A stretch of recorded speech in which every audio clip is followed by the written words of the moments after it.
श्रुतिस्मृतिपुराणानाम् आलयं करुणालयं नमामि भगवत्पाद ಶಂಕರಂ ಲೋಕಶಂಕರಂ. ನಮಸ್ಕಾರ ಆಧ್ಯಾತ್ಮಿಕ ಬಂಧುಗಳೇ ಮತ್ತು ಬಾಂಧವರೇ, ನಾನು ಸ್ವಾಮಿನಾಥನ್ ಸುಬ್ರಹ್ಮಣ್ಯನ್.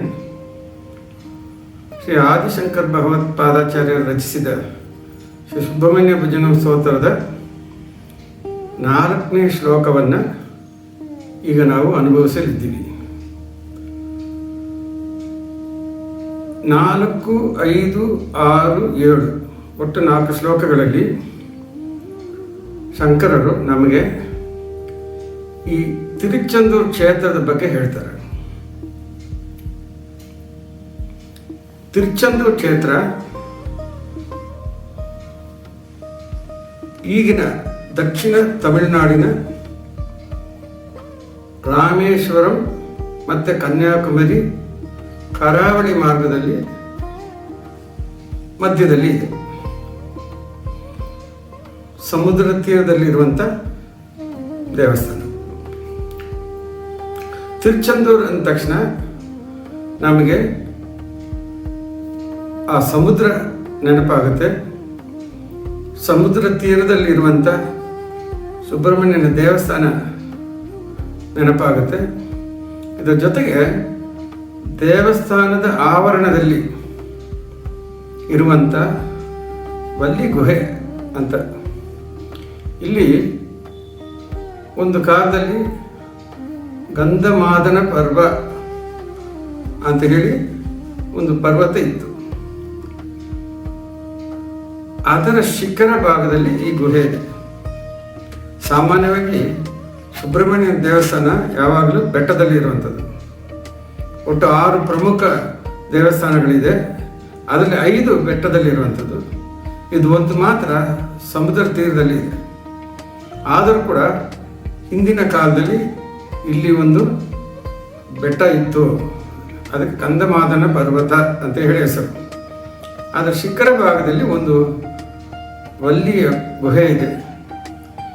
ಇವೆಲ್ಲ ತಿರುಚೆಂದೂರಿಗೆ ಅಂತ ಹೇಳಿ ವಿಶೇಷವಾದ ಜಾಗಗಳು. ಈಗ ಶ್ಲೋಕಕ್ಕೆ ಹೋಗೋಣ.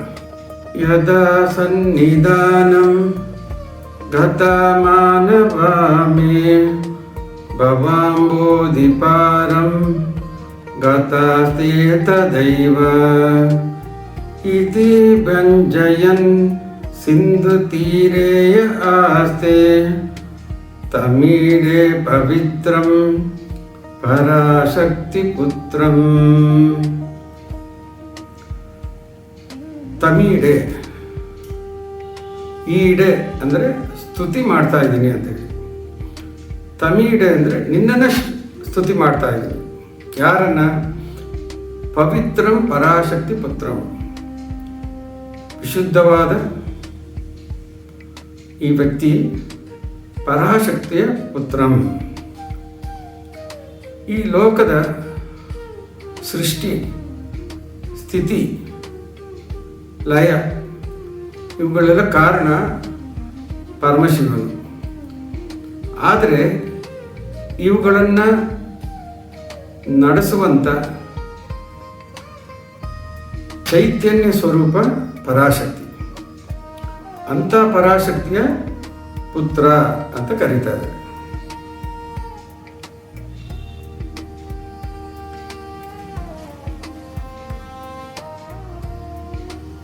ಈಗ ಶಂಕರರು ತಿರುಚೆಂದೂರಿನಲ್ಲಿ ಇದ್ದಾರೆ. ಸಮುದ್ರವನ್ನು ನೋಡಿದ್ರು, ಅದರ ತೀರದಲ್ಲಿರುವಂಥ ದೇವಸ್ಥಾನ ಒಳಗೆ ಹೋದರು. ಸನ್ನಿಧಿಗೆ ಹೋಗಿ ದೇವರ ದರ್ಶನ ಮಾಡಿದರು. ಆಗ ಅವ್ರಿಗೊಂದು ನೆನಪು ಆಯಿತು, ಚಿಂತನೆ ಆಯಿತು. ಏನಪ್ಪ ಅಂದರೆ, ಈ ಒಂದು ಸಮುದ್ರದಲ್ಲಿ ಪಕ್ಕದಲ್ಲಿ ಸಮುದ್ರ ತೀರದಲ್ಲಿ ಇಲ್ಲಿ ಬಂದು ಯಾಕೆ ಸುಬ್ರಹ್ಮಣ್ಯ ನೆಲೆಸಿರಬೇಕು?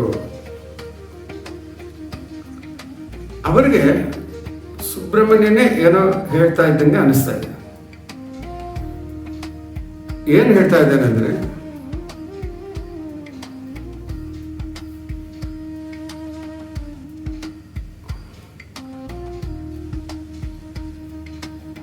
ಇತಿ ಈ ಥರ ಹೇಳ್ತಾ ಇದ್ದಾನೆ. ವ್ಯಂಜಯನ್ ಅಂದರೆ ಹೇಳುವಂಥದ್ದು, ಅಂದರೆ ಏನೋ ಒಂದು ಸೂಚನೆ ಕೊಡ್ತಾ ಇದ್ದಾನೆ. ಏನು ಸೂಚನೆ ಕೊಡ್ತಾ ಇದ್ದಾನೆ? ಸಿಂಧು. ಸಿಂಧು ಅಂದರೆ ಸಮುದ್ರನೂ ಆಗ್ಬೋದು ಅಥವಾ ನದಿನೂ ಆಗ್ಬೋದು. ಇಲ್ಲಿ ನಾವು ಸಮುದ್ರ ಅಂತ ತಗೋಬೇಕು. ತೀರೆ ಅಂದರೆ ಅದರ ತೀರದಲ್ಲಿ ಆಸ್ತೆ, ನಾನು ಇಲ್ಲಿ ನೆಲೆಸಿದ್ದೀನಿ. ಇದು ಏನು ಹೇಳ್ತದೆ ಅಂದರೆ, ಈ ಥರ ಸಮುದ್ರ ತೀರದಲ್ಲಿ ಕಡಲ ಅಲೆಗಳನ್ನು ನೋಡ್ತಾ ನಾನು ಇಲ್ಲಿ ನೆಲೆಸಿರೋದು ಏನಕ್ಕಪ್ಪ ಅಂದರೆ ಶಂಕರರ ಭಾವನೆ. ಸುಬ್ರಹ್ಮಣ್ಯ ಈ ಥರ ಹೇಳ್ತಾ ಇದ್ದಾನೆ. ಏನು ಭಾವನೆ ಅಂದರೆ, ಯದಾ ಸನ್ನಿಧಾನ, ಈ ನನ್ನ ಸನ್ನಿಧಾನಕ್ಕೆ ಗತ ಮಾನವಾಮಿ. ಗತ ಅಂದರೆ ಯಾರು ಹೋಗ್ತಾರೋ ಅಥವಾ ಬರ್ತಾರೋ, ಮಾನವ ಅಂದರೆ ಮನುಷ್ಯರು, ಮೇ ನಾನು, ಭವಾಂಬೋಧಿ ಪಾರಂ, ಭವ ಅಂಬೋಧಿ ಪಾರಂ. ಭವ ಅಂದರೆ ಸಂಸಾರ, ಅಂಬೋಧಿ ಅಂದರೆ ಸಾಗರ, ಪಾರಂ ಅಂದರೆ ತಡಕ್ಕೆ ತರುವುದು, ಪಾರ್ ಮಾಡುವುದು. ಅಂದರೆ ಈ ಜನನ ಮರಣ ಚಕ್ರದಿಂದ ಬಿಡುಗಡೆ ಮಾಡ್ತೀನಿ. ಅದು ಯಾವಾಗ?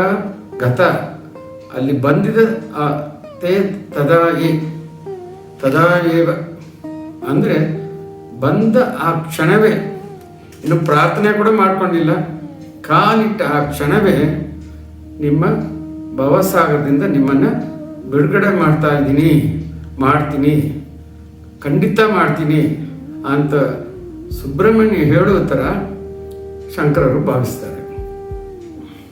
ಇಲ್ಲಿ ಕೆಲವು ಪದಗಳೆಲ್ಲ ಬಹಳ ಮುಖ್ಯವಾದದ್ದು.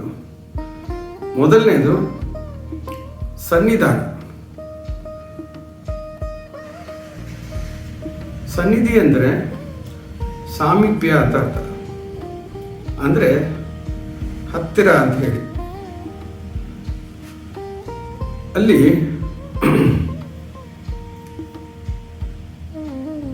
ಒಂದು ದೈವಿಕ ಶಕ್ತಿ ಇರುತ್ತೆ ಸನ್ನಿಧಿಯಲ್ಲಿ.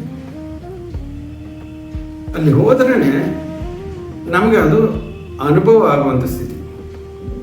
ಸಾಮಾನ್ಯವಾಗಿ ನಾವು ದೇವಸ್ಥಾನಕ್ಕೆ ಹೋದ್ರೆ ಏನಂತೀವಿ? ಭಗವಂತನ ದರ್ಶನ ಮಾಡಿದೆ ಅಂತ ಹೇಳ್ತಾರೆ. ಬಹಳ ಮುಖ್ಯವಾದದ್ದು ಭಗವಂತ ನಿಮ್ಮನ್ನು ನೋಡ್ದ ಅನ್ನೋದು, ಅದು ಮುಖ್ಯ. ನಾವು ಭಗವಂತನ ನೋಡಿದ್ವಿ ಅಂದರೆ ಆ ಮೂರ್ತಿನ ನೋಡಿದ್ವಿ, ಅದಕ್ಕೆ ಭಗವಂತ ನಿಮ್ಮನ್ನು ನೋಡಿದ್ನ ಅನ್ನೋದು ಮುಖ್ಯ. ಅದನ್ನೇ ನಾವು ಏನಂತ ಹೇಳ್ತೀವಿ? ಸನ್ನಿಧಿ. ನಾವು ಭಗವಂತನ ಸಮೀಪದಲ್ಲಿ ದೈಹಿಕವಾಗಿ ಇದ್ದನ್ನು ಕೂಡ ಅವರು ನಮ್ಮ ಹತ್ರ ಇದ್ದಾರಾ ಅನ್ನೋದು ಪ್ರಶ್ನೆ. ಅದು ಯಾರಿಗೆ ಮಾತ್ರ ಆಗುತ್ತೆ? ಶುದ್ಧ ಮನಸ್ಸಿನಿಂದ ಪ್ರಾರ್ಥನೆ ಮಾಡೋರು ಮಾತ್ರ ಆಗುತ್ತೆ. ಸನ್ನಿಧಿ ಅಂದರೆ ಅದೇ, ಆ ಒಂದು ದೈವಿಕ ಕಂಪನವನ್ನು ನಾವು ಅನುಭವಿಸಬೇಕು. ಅದೇ ನಿಜವಾದ ಸನ್ನಿಧಿ. ದೇವಸ್ಥಾನಕ್ಕೆ ಬರೋದು ಮುಖ್ಯ ಅಲ್ಲ, ಆ ಒಂದು ಜಾಗದ ಪವಿತ್ರತೆಯನ್ನು ಮನಸ್ಸಲ್ಲಿ ಇಟ್ಟುಕೊಂಡು ನಮ್ಮ ಮನಸ್ಸನ್ನು ಶುದ್ಧ ಮಾಡಿಕೊಳ್ಬೇಕು. ಈ ಥರ ಒಂದು ಭಾವನೆಯಿಂದ ಯಾರು ನನ್ನ ಸನ್ನಿಧಿಗೆ ಬರ್ತಾರೋ ಅವರ ಈ ಜನನ ಮರಣ ಚಕ್ರವನ್ನು ನಾನು ನಿಲ್ಲಿಸ್ತೀನಿ ಅಂತ ಹೇಳ್ತಾ ಇದ್ದಾರೆ. ಈ ಒಂದು ಸೂಚನೆಯನ್ನು ಯಾವ ಥರ ಹೇಳ್ತಾ ಇದ್ದಾರೆ? ಅದಕ್ಕೆ ಸಮುದ್ರವನ್ನು ತೋರಿಸಿ ಅದನ್ನು ಭವಸಾಗರಕ್ಕೆ ಹೋಲಿಸ್ತಾ ಇದ್ದಾರೆ. ಈ ಒಂದು ಶ್ಲೋಕದ ಇನ್ನೊಂದು ವಿಶೇಷ ಇದೆ. ಏನಪ್ಪ ಅದಂದರೆ, 4ನೇ ಶ್ಲೋಕವಾಗಿ ಇದನ್ನು ಇಟ್ಟಿದ್ದಾರೆ. ಇದು ಬಹಳ ಮುಖ್ಯವಾಗಿ ಗಮನಿಸಬೇಕಾಗಿರುವಂಥದ್ದು. ಯಾಕೆ ಇದನ್ನು 4ನೇ ಶ್ಲೋಕವಾಗಿ ಹೇಳ್ತಾ ಇದ್ದಾರೆ ಅಂದರೆ, 2 ಕಾರಣಗಳಿದೆ. ಮೊದಲನೇದು, ನಾವು ಸಾಮಾನ್ಯವಾಗಿ ಮಾತಾ ಪಿತಾ ಗುರು ದೈವಂ ಅಂತ ಹೇಳಿ, ದೈವ ಅಂದರೆ ಅದು ದೇವರು 4ನೇದಾಗಿ ಬರ್ತಾರೆ. ಮೊದಲು ಮಾತಾ ಅಂದರೆ ಜನ್ಮ ಕೊಟ್ಟ ಮಾತಾ ಮತ್ತು ಪಿತಾ, ಮತ್ತು ನಮಗೆ ಬುದ್ಧಿ ಕೊಟ್ಟ ಗುರುಗಳು, ಆಮೇಲೆ ದೇವರು 4ನೇದಾಗಿ ಬರ್ತಾರೆ. ಇಲ್ಲಿ 4ನೇದಾಗಿ ಯಾರು ಬರ್ತಾರೆ? ಆಗಲೇ ಗಣಪತಿಯನ್ನು ಪರಿಚಯ ಮಾಡಿಸಿದಾಯಿತು, ಶಿವನನ್ನು ಪರಿಚಯ ಮಾಡಿಸಾಯಿತು, 3ನೇ ಶ್ಲೋಕದಲ್ಲಿ ಷಣ್ಮುಖನನ್ನು ಪರಿಚಯ ಮಾಡಿಸಿದಾಯಿತು. ಇನ್ನು ಉಳಿದಿದ್ದು ತಾಯಿ ಒಬ್ಬರೇ. ಈ ಒಂದು ಶ್ಲೋಕದಲ್ಲಿ ಪರಾಶಕ್ತಿ, ಬೇರೆ ಹೆಸರಿಂದ ಕರಿಬೋದಿತ್ತು, ಪರಾಶಕ್ತಿ. ಆಗಲೇ ನಾವು ಹೇಳಿದಂಗೆ ಈ ಒಂದು ಪ್ರಪಂಚದ ಸೃಷ್ಟಿ, ಸ್ಥಿತಿ ಮತ್ತು ಲಯ ಇದಕ್ಕೆ ಕಾರಣ ಶಿವನಾದರೂ ಕೂಡ ಇದನ್ನು ನಿಯಂತ್ರಿಸುವುದು ತಾಯಿ ಪಾರ್ವತಿ. ಅದಕ್ಕೋಸ್ಕರ ಈ ಶ್ಲೋಕದಲ್ಲಿ ಮಾತೆಯನ್ನು ಪರಿಚಯ ಮಾಡುವಾಗ ಪಾರ್ವತಿ ಅಂತ ಪರಿಚಯ ಮಾಡಿಸ್ತಾ ಇಲ್ಲ, ಪರಾಶಕ್ತಿ ಅಂತ ಹೇಳಿ 4ನೇ ಹೆಸರಾಗಿ ಹೇಳ್ತಾ ಇದ್ದಾರೆ. ಅದಕ್ಕೋಸ್ಕರ ಈ ಶ್ಲೋಕ 4ನೇ ಶ್ಲೋಕವಾಗಿದೆ. ತಾಯಿಯನ್ನು ಪರಿಚಯ ಮಾಡಿಸಿದ 1ನೇ ಶ್ಲೋಕ, ಈ 4ನೇ ಶ್ಲೋಕ. ಇನ್ನೊಂದು ಏನಪ್ಪ ಅಂದರೆ, ನಮ್ಮ ಒಂದು ಪ್ರಜ್ಞೆಯ ಸ್ಥಿತಿ ಈ ಹಿಂದಿನ ಶ್ಲೋಕದಲ್ಲಿ ಕೂಡ ನೋಡಿದ್ವಿ. ಎಚ್ಚರವಾಗಿರೋದು, ಮಲಗಿರುವಾಗ ಕನಸು ಕಾಣುವುದು, ಮತ್ತು ಸುಷುಪ್ತಿ ಅಂದರೆ ಕನಸಿಲ್ಲದ ನಿದ್ರೆ. ಇದೆಲ್ಲ ನಮ್ಮದು ಒಂದು ಪ್ರಜ್ಞೆಯ ಒಂದು ಸ್ಥಿತಿಗಳು. ಇದನ್ನು ಮೀರಿ ಇನ್ನೊಂದು ಸ್ಥಿತಿ ಇದೆ ಅಂತ ನಾವು ಆಗಲೇ ನೋಡಿದ್ವಿ. ಅದಕ್ಕೆ ತುರೀಯ ಸ್ಥಿತಿ ಅಂತ ಹೇಳಿ, ಇವುಗಳನ್ನ ದಾಟಿ ಬರುವಂಥದ್ದು. ಅಂದರೆ ದಿನನಿತ್ಯ ಚಟುವಟಿಕೆಗಳಲ್ಲಿ ಇದ್ದರೂ ಕೂಡ ಮನಸ್ಸು ಮಾತ್ರ ಸದಾ ದೇವರಲ್ಲಿ ಇರೋರು ಈ 4ನೇ ಸ್ಥಿತಿನಲ್ಲಿ ಇರೋರು. ಜೀವನ್ ಮುಕ್ತರು ಅಂತ ಹೇಳಿ ಅವರ ಹೆಸರು, ಅವರನ್ನು ಕರೀತಾರೆ, ಜೀವನ್ ಮುಕ್ತರು ಅಂತ ಕರೀತಾರೆ.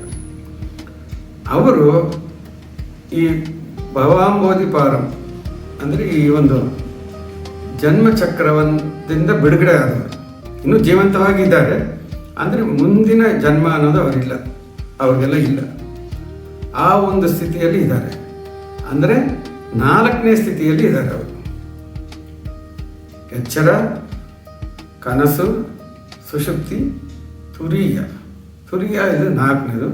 ಆ 4ನೇ ಸ್ಥಿತಿಯಲ್ಲಿ ಇರೋರೆಲ್ಲ ಭವಸಾಗರವನ್ನು ದಾಟಿದವರು. ಅದಕ್ಕೋಸ್ಕರ 2 ಪದಗಳು, ಒಂದು ಭವಸಾಗರ, ಅದರಲ್ಲೇ ನಮಗೆ ಗೊತ್ತಾಗಬೇಕು. ಈ ಒಂದು ಸನ್ನಿಧಿಗೆ ಬಂದರೆ, ಈ ತಿರುಚೆಂದೂರಿನಲ್ಲಿರುವಂಥ ಸನ್ನಿಧಿಗೆ ಬಂದರೆ ಭವಸಾಗರದನ್ನು ದಾಟಿದವರಾಗ್ತಾರೆ. ಅಂದರೆ 4ನೇ ಸ್ಥಿತಿಯವರು. ಅದನ್ನು ಹೇಳೋಕ್ಕೋಸ್ಕರ ಈ ಒಂದು ಶ್ಲೋಕವನ್ನು 4ನೇದಾಗಿ ಇಟ್ಟಿದ್ದಾರೆ ಶ್ರೀ ಶಂಕರರು. ನಾವು ಕೂಡ ನಮ್ಮ ಲೌಕಿಕ ಚಟುವಟಿಕೆಗಳು ಇದ್ದೇ ಇರುತ್ತೆ, ಅದರ ಜೊತೆಗೆ ಸದಾ ಒಂದು ದೇವರ ಸ್ಮರಣೆ ಮಾಡ್ತಾ ನಾವು ಕೂಡ ಈ 4ನೇ ಸ್ಥಿತಿಗೆ ತಲುಪುವಂಗೆ ಮಾಡುವಂಥ ಈ ಒಂದು ತಿರುಚೆಂದೂರು ಕ್ಷೇತ್ರಕ್ಕೆ ಹೋಗಿ ಅಲ್ಲಿ ಈ ದೇವರ ದರ್ಶನ ಮಾಡಿದರೆ ನಮಗೆ ಈ ಒಂದು ತುರಿಯ ಸ್ಥಿತಿ ನಮಗೆ ಸಿಗುತ್ತೆ. ನಮಸ್ಕಾರ.